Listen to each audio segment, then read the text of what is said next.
delegation.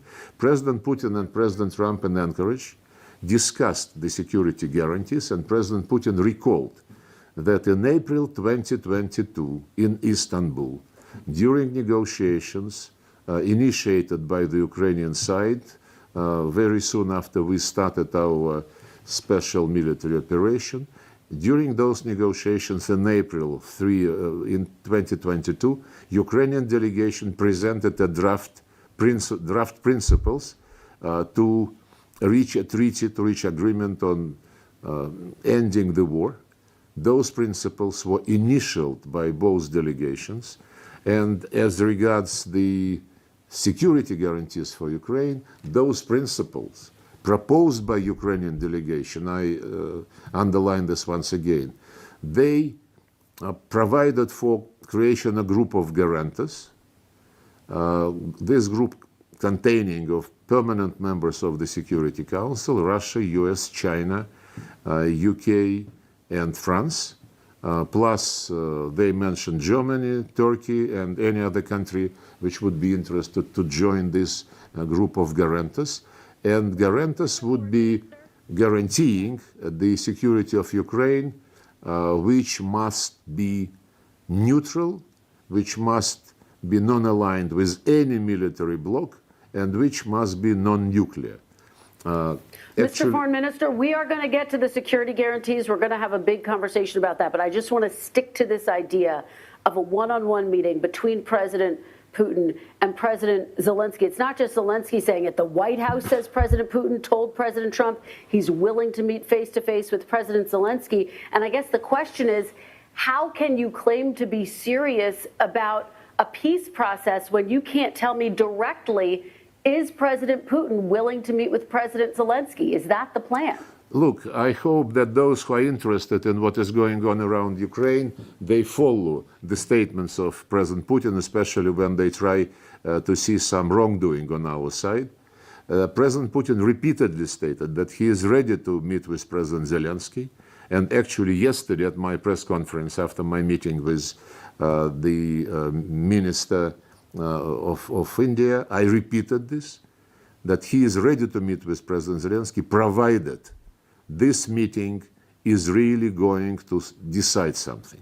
To meet for Zelensky to have another opportunity to be on stage is not what we believe is useful. We are not against him playing games and playing various shows, but it is not going to resolve the issue, because he publicly stated that he is not going to discuss any territories, thus challenging President Trump and other American colleagues who stated the territorial issue must be on the table.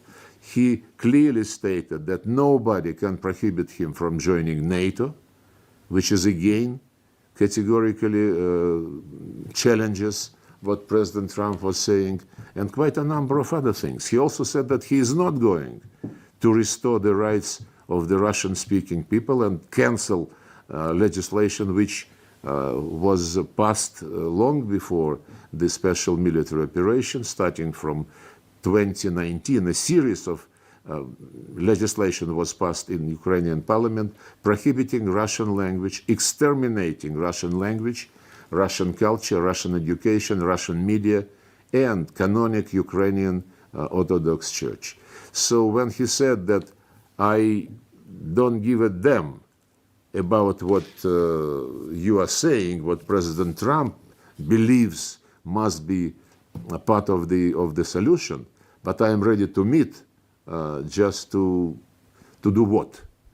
So if we are all going to be concentrated on imaginary effect, it's not what diplomacy is about. It's what the showmen normally do with pleasure. So my point is that President Putin said clearly that he is ready to meet, provided this meeting is really going to have an agenda, presidential agenda, not an agenda. So that's a big if. There's no meeting planned, Mr. Foreign Minister. That's a big if. You're saying there's no meeting planned right now. Kristen, I am awfully sorry, you're not listening. There is no meeting planned, and I am not challenging this. But you cannot, I think, understand what I am saying. Putin is ready to meet with Zelensky when the agenda would be ready for a summit. And this agenda is not ready at all. President Trump suggested, after Anchorage, several points which we share. And on some of them, we agreed to show some flexibility. When President Trump brought those issues to the meeting in Washington, with Zelensky present together with his European sponsors, he clearly indicated, it was very clear to everybody that there are several principles which Washington believes must be accepted, including no NATO membership, including the discussion of territorial issues. And Zelensky said no to everything. He even said no to, as I said, to canceling legislation prohibiting the Russian language. How can we meet with a person who is pretending to be a leader, the leader of a country, which is the only country on earth who had prohibited a language, not to mention that this is one of the official UN languages. In Israel, Arabic language is not prohibited. In Palestine and other Arab countries, Hebrew is not prohibited. But Ukraine does whatever they believe is necessary to promote the Russophobic Nazist agenda, and the West, who is normally crazy about human rights when they discuss anything anywhere, but in relation to Ukraine, the words human rights were never used during those years after the coup in 2014. So okay, yes, Mr. Foreign Minister, he is ready to meet. Let's keep moving. But no, we cannot meet just for him to have a picture and to say that now I am legitimate. Legitimacy is another matter, because irrespective of when this meeting might take place, and it must be very well prepared, the issue of who is going to sign the deal on Ukrainian side is a very serious issue. So you're saying you don't see President Zelensky as the legitimate leader of Ukraine? President Putin doesn't recognize him as the legitimate leader of Ukraine? No, we recognize him as de facto head of the regime.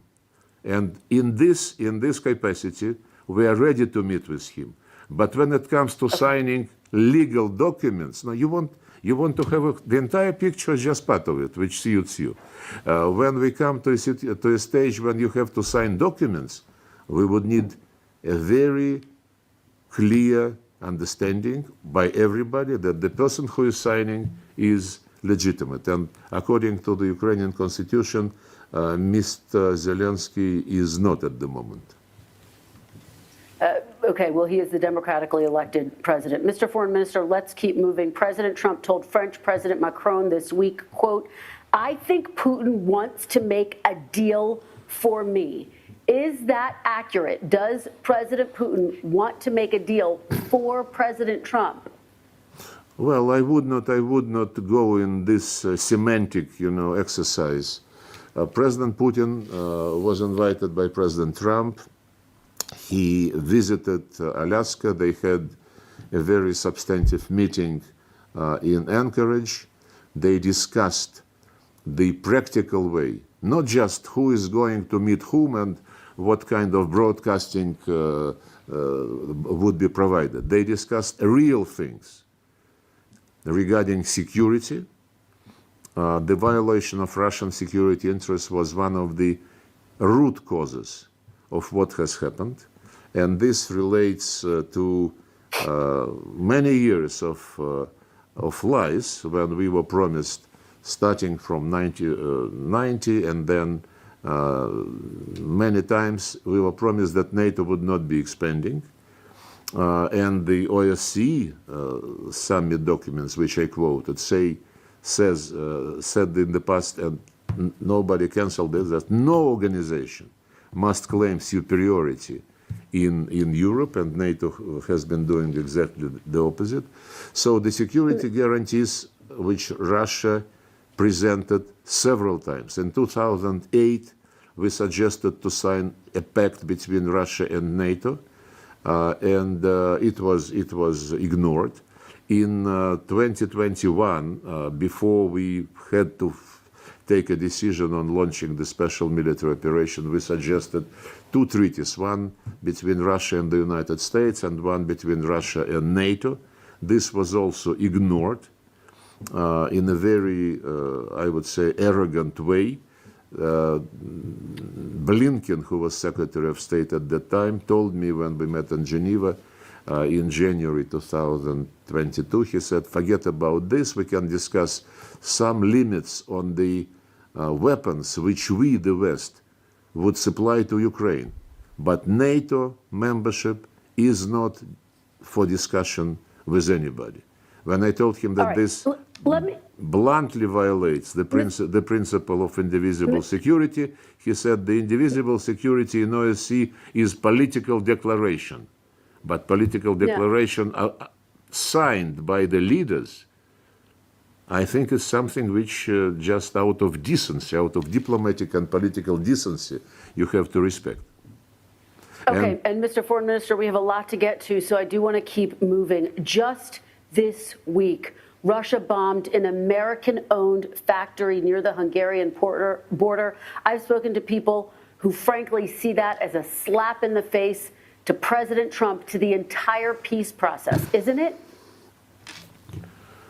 Well, I would say that those who are sincerely interested in understanding what is going on should know by now that never ever Russia deliberately targeted any sites which are not linked to military abilities of Ukraine. This is an electronics factory, though, sir. This is an electronics factory. I've spoken to people on the ground there. It builds coffee machines, among other electronics. This is not a military site. Well, I understand that some people are really naive, and when they see a coffee machine in the window, they believe that this is the place where coffee machines are produced. Our intelligence has very good information. And we target only, as I said, either military enterprises, military sites, or industrial enterprises directly involved in producing military equipment for Ukrainian army. And on the contrary, I never recall any concern expressed by the media in the West regarding the activities of Ukrainian armed forces. When they, for example, in the Kursk region, when they invaded it one year ago, there is no military targets at all. All the targets which they have been hitting daily are civilian. They, by the way, took civilian hostages from there who had nothing to do with the conflict. Recently, they undertook the third attempt to blow up the Crimean bridge. They attacked a few days ago another nuclear power station. They used to attack the one in Zaporizhia. Now they attacked the nuclear power station in Smolensk. And they continue to do this. They continue to exercise terrorist attacks. There is no other way to call them. But if you believe that if there is American capital in an enterprise which is used to produce weapons to kill Russians, and you believe that, be it American, be it Hungarian, be it anybody's capital, that this gives impunity to those who build weapons to kill us? I don't think so. I don't think this is fair. This is kind of, I would say, imperialistic. Yes, Mr. Foreign Minister, just to confirm, you are confirming that Russia did in fact target and attack the American-owned company that was hit this week. You should be professor in the Soviet universities, because you twisted very interestingly what I said. I did not say that I confirmed that incident. I never heard of it. I just asked a rhetorical question. Do you believe that if there is an enterprise producing weapons and being part of the Ukrainian military machine, intended to produce things to kill Russian citizens, and just because this enterprise happened to have some American capital in it, it should be immune? That was my question. I have not heard about the episode, and if you can send me some reference to this incident to which you referred, I would look at it. Okay, Mr. Foreign Minister, President Trump says he thinks President Putin wants to end the war. But if you are serious about peace, why not stop dropping bombs? Why not agree to the ceasefire that President Trump has asked you for? But we are dropping bombs. We come again and again to the same issue. We are dropping bombs on the targets which are directly involved in building Ukrainian military machine, targeting the Russian civilians, and continuing the war which Ukrainians started by instigation from Biden administration, from the Europeans, those who supported the coup in 2014 and later was doing everything to turn Ukraine in an instrument to contain Russia, and lately, a few years ago, it was announced that Ukraine is an instrument to inflict strategic defeat on the Russian Federation. So when I give the examples of what we are doing, and this has been explained repeatedly, if you can provide us a proof that we hit any civilian target without, indiscriminately, a target not linked to the military machine of Ukraine, we would be looking into this. But the facts, okay. the facts of Ukrainian, I think I should interview you. The facts of Ukrainians hitting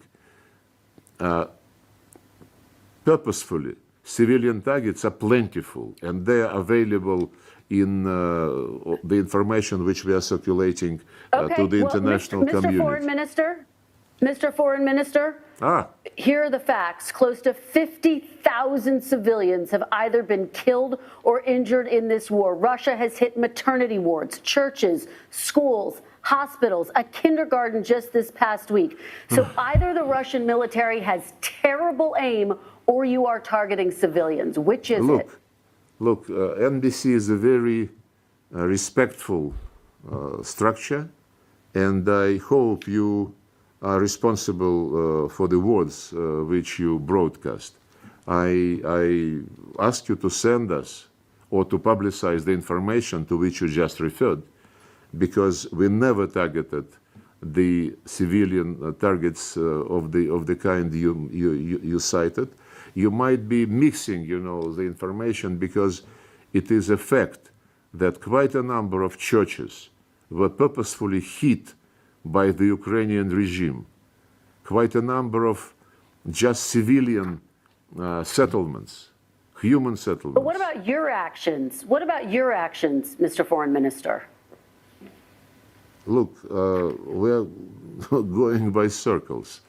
I told you already what we mentioned repeatedly, that we never target civilian sites, that we only attack the sites which are directly involved in the Ukrainian military machine, which the West is trying to beef up. And if you have any proof of what you just said about churches, kindergartens, schools, and so on and so forth, I challenge you, make it public. Sure. Make it public with the dates, with the addresses, and so on and so forth. As I said, it's NBC is a very reputed broadcasting agency, and Absolutely. It's all publicly, your Mr. Foreign listeners Minister, it's and all watchers publicly deserve documented, and we to have have reporters on the some ground who've specific seen it with their information own eyes. when you make such claims. All of the information is publicly available. We do have reporters on the ground who've seen these strikes with their own eyes. I do want to keep moving, though, and talk about security guarantees, an issue that you raised this week, and you have said right here today that Russia should have the power to reject any security guarantees for Ukraine. Look, the Europeans please, it's none of your business. Kristen, Let me just ask the question. Why? Let me just ask the question, though. Don't play Zelensky. Look, be an honest journalist. I never said. Let me ask my question, then you can answer. Let me just ask my question, then you can answer. I am answering your question now. I haven't asked my question yet. Why should the country that's bombing Ukraine be responsible for the security of Ukraine?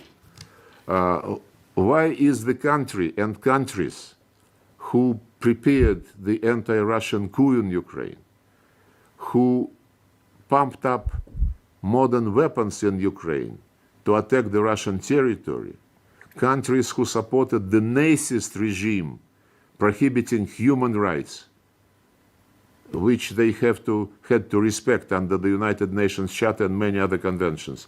Why should we be swallowing all this? I explained to you, I never said that Russia must have a veto on security guarantees, but security guarantees must be subject to consensus. I reminded you that it was okay for Ukrainians in April 2022 to present a document which could have ended this war and which started by declaring that Ukraine is going to be neutral, non-bloc, non-nuclear. By the way, this statement, this declaration, not to have any nuclear weapons, not to be members of military blocs, and to remain the neutral status, this was the essence of Ukrainian Declaration of Independence in 1990. And this declaration, it is because of this claim that they would never be NATO members, that they would never have nuclear weapons, and that they would be neutral, that they were recognized as an independent state. So if you believe that Russia being marginalized in the discussions on security issues on our borders, that this is something which is natural and normal, then I'm sorry, something is wrong with the philosophy of your channel. Just yes or no, are you talking about Russian boots on the ground? Where? In Ukraine, in that region? No, Russian boots on the ground because this ground was moved, was being turned in a stronghold to inflict strategic defeat upon the Russian Federation. The Russian boots on the ground are not to protect the ground. They are make sure that this ground would never be hosting weapons capable to reach the Russian territory. Russian boots on the ground are because this ground is the territory where hundreds and hundreds of years ethnic Russians and Russian-speaking people were living. They actually founded those lands. They historically developed Russian culture, Russian language, and they respected Russian history. And when all this was prohibited after the coup took place, the coup which was a very bloody and very unconstitutional, we did not have any other choice but to defend these people against the bluntly Nazist regime. And the proof that the regime is Nazist is plentiful, and I hope that some days your correspondents could visit and see what is going on with glorification of military criminals, collaborators of Hitler, and so on. President Trump has been in office now for 7 months, and attacks against Ukraine have doubled in that time. If President Putin says the war wouldn't have started under President Trump, If that's the case, why is it escalating under President Trump? Look, it's becoming traditional for some of the broadcasting channels to simplify things. When President Trump said that the war wouldn't have happened had he been president at that time, that means, in my view, that the Americans would not prepare, finance, and organize the coup to topple legitimate president of Ukraine in February 2014. Just one day after a deal was reached between the president at that time and the opposition, the deal guaranteed by the European Union, Germany, France, Poland, and so on. And next morning, the opposition broke the deal. The deal was to create a government of national unity and hold early elections. And legitimate president agreed to this. The opposition signed this, European Union guaranteed this. Next morning, there is a coup. And instead of government of national unity, the opposition announced that we created the government of the winners. Have you heard about this? I don't think so. They immediately stated, when they took over all government buildings, that their first action would be canceling the status of the Russian language. And they sent military groups to storm Crimean parliament. That's how this all started. So I don't think that President Trump, with his concentration on MAGA, on the national interests of the United States, on the common sense, would ever get involved in preparing a coup against legitimate president in any country, including Ukraine. Okay, again. No. I am answering your question. Why did we think that President Trump would have avoided this situation? I answered you. But I want to ask about what is happening on the ground right now. Attacks against Ukraine have doubled in the time since President Trump took office. On the ground, If President Putin has so much regard for President Trump, why is he taking actions that are undermining his push for peace? President Putin has regard for President Trump, respecting President Trump's concentration on the interests, national interests of the United States, national interests and well-being, and historic heritage of the American people. And I don't have any doubt that President Trump respects the same attitude of President Putin to protecting national interests of Russia, to protecting basic interests of the Russian citizens, including the right to be a nation which has very rich history, very rich traditions, and which has the duty, if you wish, to support those who share the values of the Russian language, Russian world, if you wish. And when once the United States launched a military attack, it was last century, a military attack against, I think, Guatemala or some other Central American countries, because one of the journalists was physically attacked, American citizen, American journalist. And this was never causing any questions in the American media. We are protecting millions of ethnic Russian and Russian-speaking people who wanted to be citizens of Ukraine, but the coup leaders who took power in Ukraine declared them terrorists. And Zelensky, long before the special military operation, in an interview to one Western media, he said, those who are fighting the regime, who decided that the regime does not represent the interest after the coup, they are not people, they are species. And he also said that if you believe that living in Ukraine, you belong to Russian culture, Russian history, then for the sake and safety of your children and grandchildren, get out of Ukraine and go to Russia. Is it the kind of democracy the Americans support?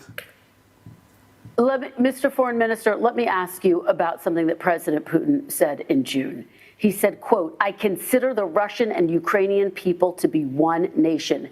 In this sense, all of Ukraine is ours." Does President Putin believe that Ukraine has a right to exist? No, this is not true. Ukraine has the right to exist, provided it must let people go. The people whom they call terrorists, whom they call specious, and who, during several referenda in Novorossiya, in Donbass, in Crimea, decided that they belong to the Russian culture, and the government which came to power as a result of the coup was determined as a priority to exterminate everything Russian. But as you also know, a number of those people did not want Russia. A number of those people did not want Russia to invade. Mr. Foreign Minister, do you acknowledge that Russia invaded Ukraine? Well, democracy is about the people, having a chance to vote. The people voted. The people pronounced themselves. And when it started in Crimea... Did Russia invade Ukraine, Mr. Foreign Minister? Did Russia invade Ukraine?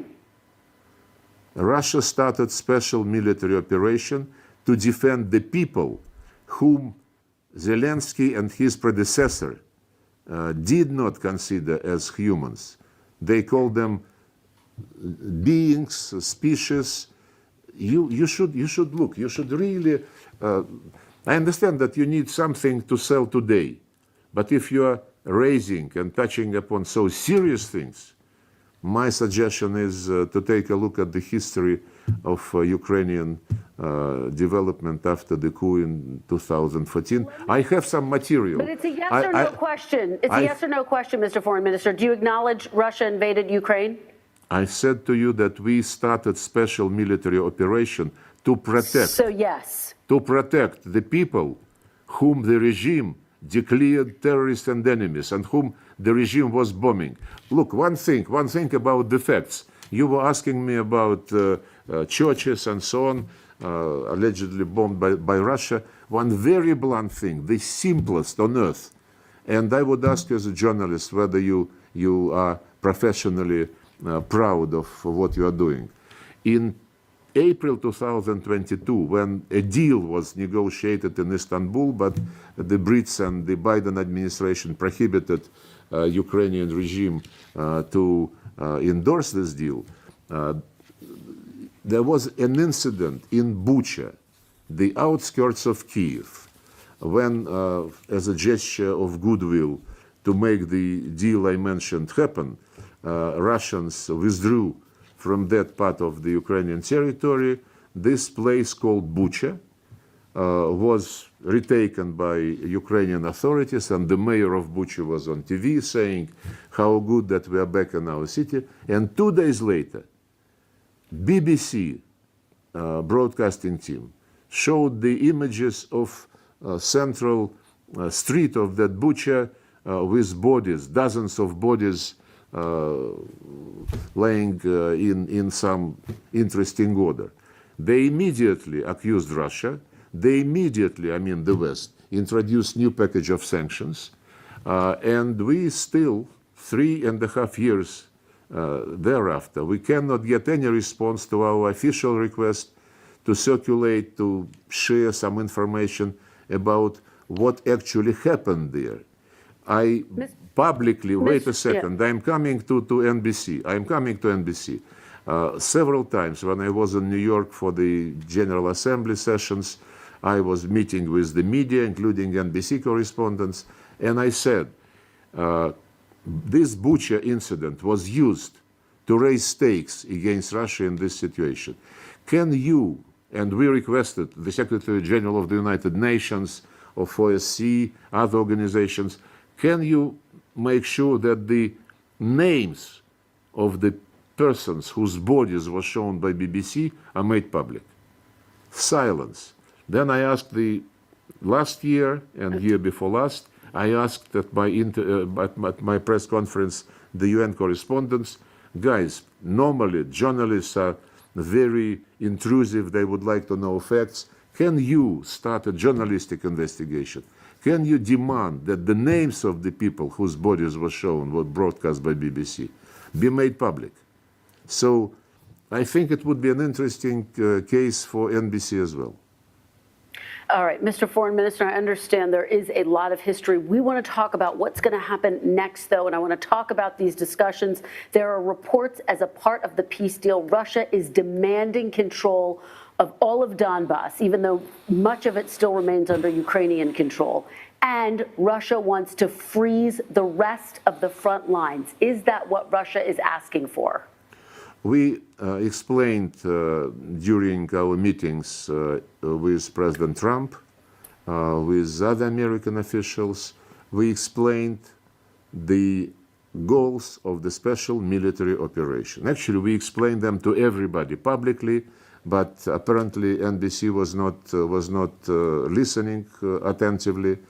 We have the goals which will be achieved. The goals are remove any security threats to Russia coming from the Ukrainian territory, to protect the rights of the ethnic Russian and Russian-speaking people who believe they belong to the Russian culture and Russian history.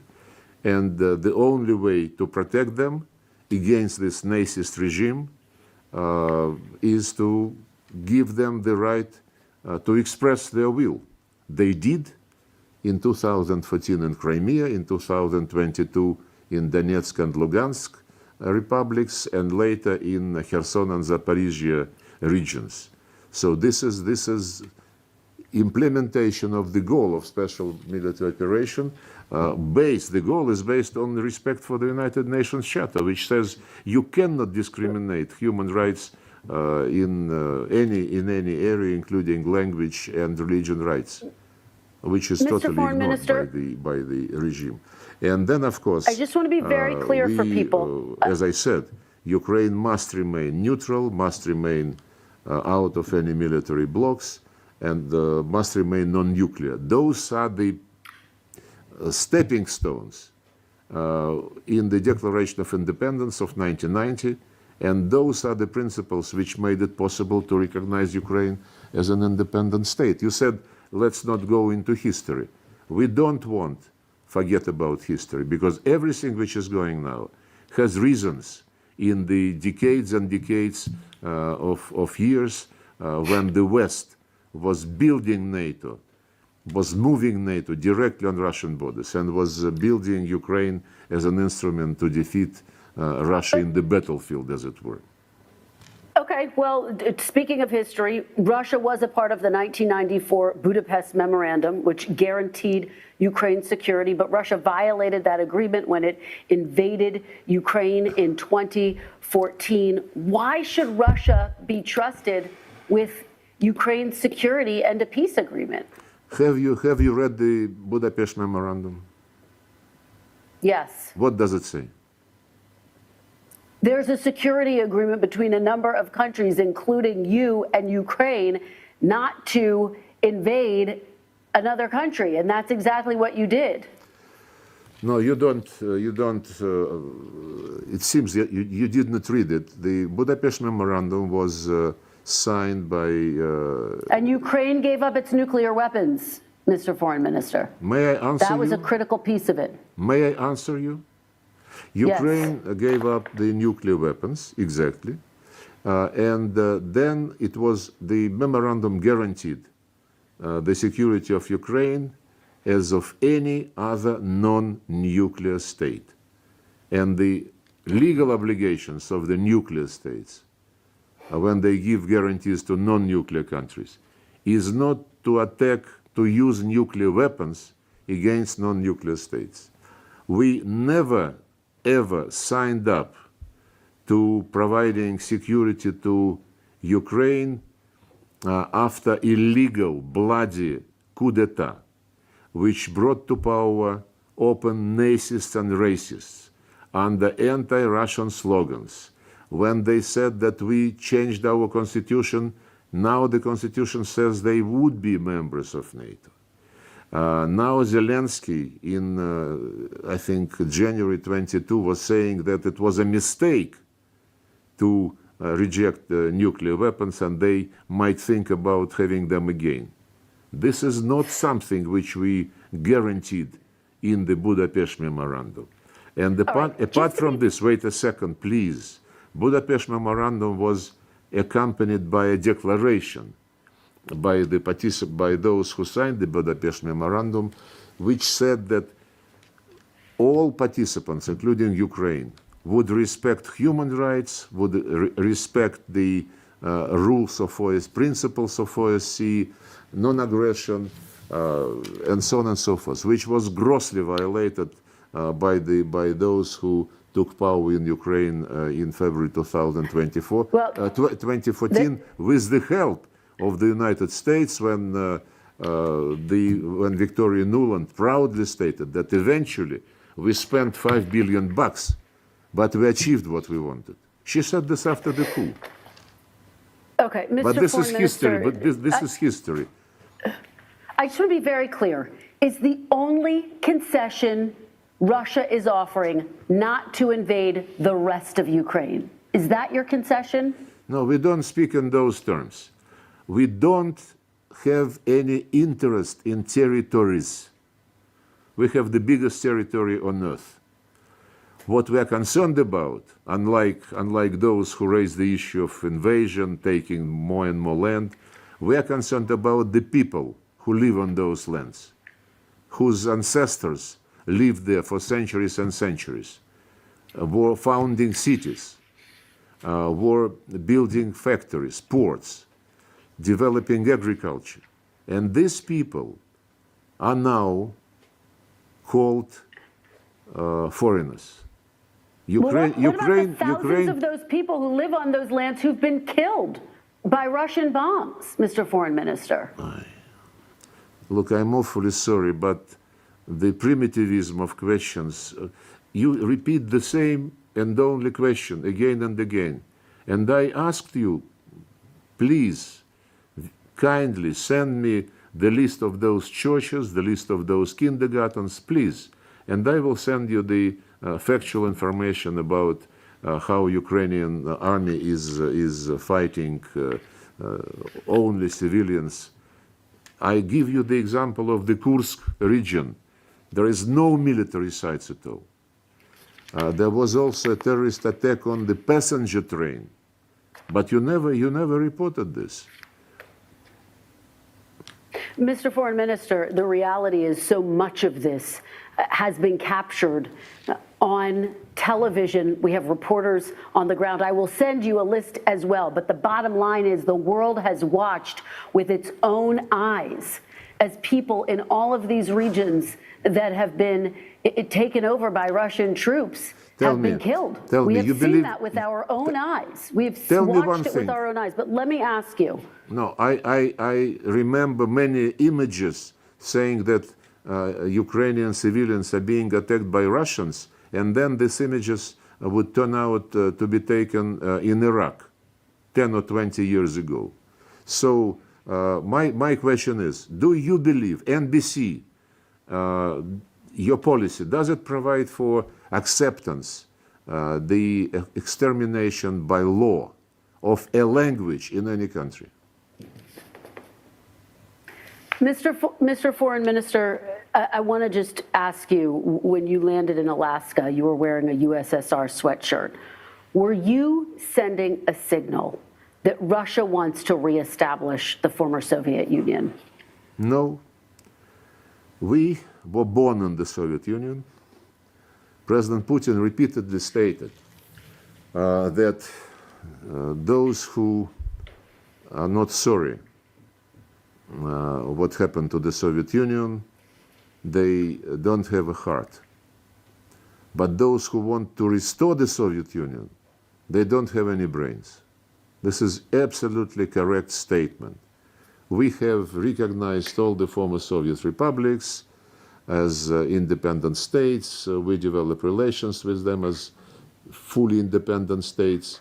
But when countries like Ukraine begin to, physically and by law exterminating everything Russian, as if I don't know, in any country, English language would be prohibited, history would be prohibited, American history would be prohibited.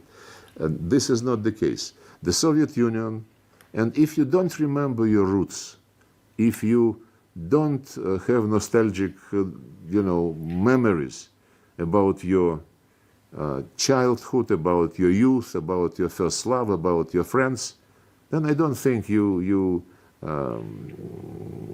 really represent humanity and human values.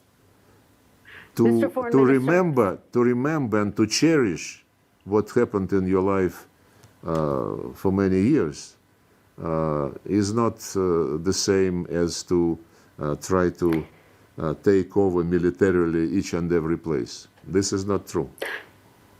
Does President Putin want peace? Yes. And what say you to U.S. lawmakers here who believe you are stringing along President Trump? Are you? It is not for the lawmakers or for any media outlets to decide, what President Trump is motivated by. We respect President Trump because President Trump defends American national interests, and I have reason to believe that President Trump respects President Putin because he defends Russian national interests. And whatever they discuss between themselves is not a secret. We want peace in Ukraine. President Trump wants peace in Ukraine. The reaction to Anchorage meeting, the gathering in Washington of these European representatives, and what they were doing after Washington indicates that they don't want peace. They say we cannot allow defeat of Ukraine. We cannot allow Russia to win. They speak in these terms: win, defeat, and so on and so forth. We proposed several times peaceful resolution on a diplomatic basis, and as I said, it was not us who blowed up the deal practically ready in April 2022. It was personally Boris Johnson, and it was personally several officials from the Biden administration, the French and the Germans. We know this. Anything else? Those are all of my questions. Russian Foreign Minister Sergey Lavrov, thank you so very much for your time. We really appreciate it. Thank you very much. Hopefully next time we can see you in person. Come to Moscow.